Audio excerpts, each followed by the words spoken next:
सामीन ये 22 सितंबर 1918 का एक दिन है। जंगे अजीम अपनी पूरी आबोताब पर है। ऐसे में पेरिस से 200 किलोमीटर दूर वाक़या एक कस्बा मार्कुइन के मकाम पर एक 25 साला बरतानवी फ़ौजी डी हेनरी ट्रेनी राइफ़ल तान के खड़ा है और उसके निशाने पर एक जर्मन डाकिया फ़ौजी है जो जानता है कि अभी कुछ ही लम्हों में वो इसे शूट कर डालेगा। लेकिन लम्हात गुजरते गए और हेनरी ने फायर ना किया और फिर जर्मन फ़ौजी को भाग जाने का इशारा किया, चुनांचे वो भाग गया। सामीन, अक्सर छोटे वाक़यात बड़े बड़े हादसात को जन्म देते हैं। डी हेनरी को ये मालूम न था कि वो जिस जर्मन को एक अदना सिपाही समझकर और तरस खाकर छोड़ रहा है वो आगे चलकर 20वीं सदी ईस्वी की जुल्म व जबर की सबसे बड़ी तारीख़ रकम करेगा। सारी दुनिया के लीडर्स जिससे दरख्वास्त करते रहे कि जंग के बजाय अमन का रास्ता अपनाओ, लेकिन उसने किसी की ना सुनी। उसे ये जुनून था कि जर्मन कौम जो आर्या नस्ल से ताल्लुक़ रखती है वो दुनिया की सबसे अफजल कौम है और इसका हक़ है कि दुनिया पर हुक्मरानी करे। बिल आखिर इसकी छेड़ी हुई जंग दूसरी जंगे अजीम में तब्दील हो गई, जिसमें लगभग 5.5 करोड़ अफराद लुकमा अजल बन गए। दुनिया इसको एडोल्फ हिटलर के नाम से जानती है, जो अगरचे पैदा तो ऑस्ट्रिया में हुआ था लेकिन जवान होकर अपनी माँ के वतन जर्मनी चला आया और फिर उसने सारी ज़िंदगी बड़े वफादार जर्मन की हैसियत से गुजारी। सामीन, वो जिस कदर अपनी वालदा से मोहब्बत करता था इसी कदर अपने बाप से नफ़रत करता था। अगरचे वो जहानत, सियासत, चालबाजी, मंसूबाबंदी, जुर्रत, अज़्म और हौसले का एक पैकर था, लेकिन वो बेहद शफ़ाक और डिक्टेटर भी था।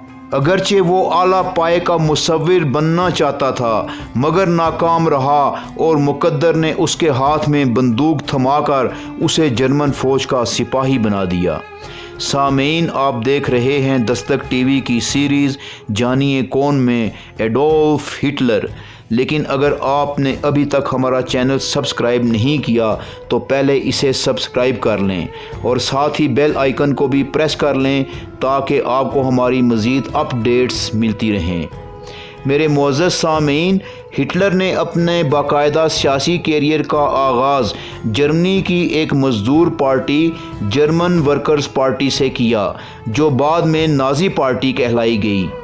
वो 1921 में नाज़ी पार्टी का सरबराह बन गया और साथ ही उसने SA के नाम से अपनी एक सिविल फ़ौजी तंजीम भी बना ली, जिसके कारकुनान हिटलर के सख्त शहदाई थे और उन्हें ड्रोन ट्रूपर्स कहा जाता था।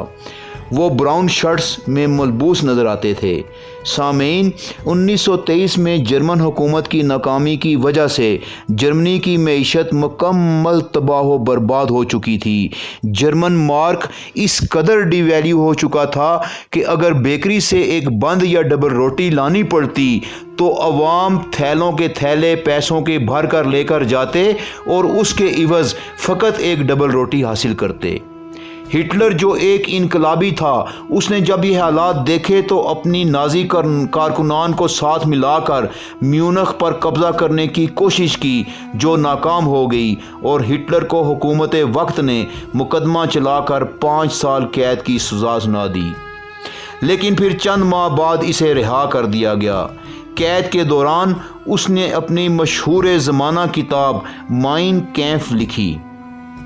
सामीन, इस वाक़े के बाद हिटलर ये जान गया कि इस मुल्क में इनकलाब वोट के ज़रिए लाया जा सकता है। चुनांचे उसने नाज़ी पार्टी के प्लेटफॉर्म से 4 मरतबा आगे पीछे इलेक्शन लड़ा लेकिन हारता रहा। बिल आखिर 30 जनवरी 1933 को वो जर्मनी का चांसलर बन गया और ठीक 1 साल बाद सदारत का ओहदा भी हिटलर के पास आ गया। हत्ता के फ़ौज का कमांडर इन चीफ भी हिटलर को बना दिया गया। उसने वो तमाम इख्तियारात हासिल कर लिए जो एक डिक्टेटर के पास होने ज़रूरी होते हैं। پھر اس نے صدر اور چانسلر کے عہدے کو ایک عہدے میں ضم کر کے اس کا نام فیورر رکھ دیا اور اس طرح وہ جرمنی کا آل ان آل یعنی فیورر بن گیا۔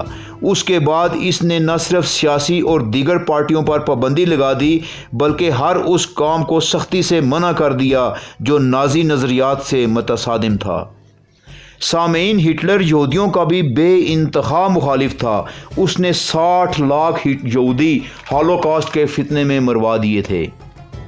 سامعین، ہٹلر نے برسر اقتدار آتے ہی جرمنی کی بری، فضائی اور بحری قوت میں بے حد اضافہ کیا۔ اس نے اپنے ملک میں ایسے منصوبے بنائے کہ جرمنی سے غربت و بے روزگاری کا خاتمہ ہو گیا اور عوام مکمل خوشحال ہو گئی۔ اسی لیے جرمن قوم نے آخر دم تک ہٹلر کا ساتھ نہ چھوڑا۔ ملک کے داخلی معاملات سے فارغ ہو کر اس نے خارجی سطح پر سب سے پہلے وہ ہرجانہ دینے سے انکار کر دیا جو پہلی جنگ عظیم کے بعد جرمنی پر عائد کیا گیا تھا۔ اس نے یہی پیسہ اپنے ملک پر لگایا۔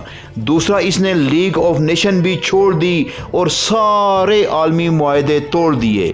لیکن چونکہ امریکی معیشت کرش کر جانے کے سبب ساری دنیا اس وقت دی گریٹ ڈپریشن کے معاشی بحران سے دوچار تھی، اس لیے اس کا کوئی کچھ نہ کر سکا۔ 1938 میں اس نے پہلے رین لینڈ، پھر آسٹریا اور چیکو سلواکیہ پر قبضہ کر لیا۔ روس جو اس کا اصل حریف تھا، اس کے ساتھ 10 سال تک جنگ بندی کا معاہدہ کر لینے کے بعد ہٹلر نے ناروے، لگزمبرگ اور بیلجیم پر بھی قبضہ کر لیا۔ پھر وہ 15 لاکھ فوج لے کر پولینڈ پر حملہ آور ہو گیا، لیکن فرانس اور برطانیہ اس جنگ میں پولینڈ کے ساتھ شامل ہو گئے۔ پھر اسی دوران اس نے برطانیہ پر فضائی حملے کیے۔ برطانیہ ایک نئی چیز راڈار بنا چکا تھا اور اس راڈار سسٹم کی وجہ سے ہٹلر فضائی جنگ بری طرح برطانیہ سے ہار گیا۔ اس کے بعد اس نے نہایت خفیہ انداز میں 40 لاکھ فوج لے کر روس پر حملہ کر دیا، جس کا سٹالن کو بے انتہا دکھ تھا کیونکہ اس نے بغیر کسی وجہ کے جنگ بندی کا معاہدہ توڑ دیا تھا۔ ادھر اس نے ایک اور غلطی کی کہ امریکہ کے خلاف بھی محاذ کھول دیا اور فرانس پر بھی قبضہ کر لیا۔ پھر روسی فوج سے جرمنی کی فوج آپریشن باربروسا میں شکست کھانا شروع ہو گئی، جس کی ایک بڑی وجہ خراب موسم بھی تھا، اور یوں 1942 میں جرمنی کی فوج نے ہتھیار ڈال دیے۔ جرمن فوج ماری گئی اور جو بچی وہ روسیوں کے ہاتھوں قید ہو گئی۔ اس شکست کے بعد ایک جانب سے روسی افواج جرمنی کی طرف بڑھ رہی تھیں اور دوسری جانب سے امریکی اتحاد اس کی طرف پیش قدمی کر رہا تھا۔ پھر مسلسل شکستوں کے بعد ہٹلر جرمنی کے شہر برلن میں اپنے بنکر، جس کا نام فیورر بنکر تھا، تک محدود ہو کر رہ گیا۔ پھر 29 اپریل 1945 میں اس نے اپنی ایک پرانی محبوبہ سے شادی کر لی جو 15 سال تک اس کا انتظار کر رہی تھی۔ اس کا نام تھا ایوا براؤن۔ لیکن اگلے ہی دن 30 اپریل کو فیورر بنکر کے ایک کمرے میں ہٹلر نے اپنے سر میں گولی مار کر اور ایوا براؤن نے زہر کھا کر خودکشی کر لی۔ سامعین، ہٹلر کا یہ آخری ٹھکانہ فیورر بنکر آج بھی محفوظ ہے اور سیاح لوگ اسے دیکھنے برلن جاتے ہیں۔ سامعین، آپ دیکھ رہے ہیں دستک ٹی وی کی سیریز جانیے کون میں ایڈولف ہٹلر، جو اب اپنے اختتام کو پہنچتی ہے۔ انشاءاللہ جلد ہی ہم اپنے اگلے پروگرام کے ساتھ آپ کی خدمت میں دوبارہ حاضر ہوں گے۔ اس وقت تک کے لیے اجازت چاہیں گے۔ اللہ نگہبان۔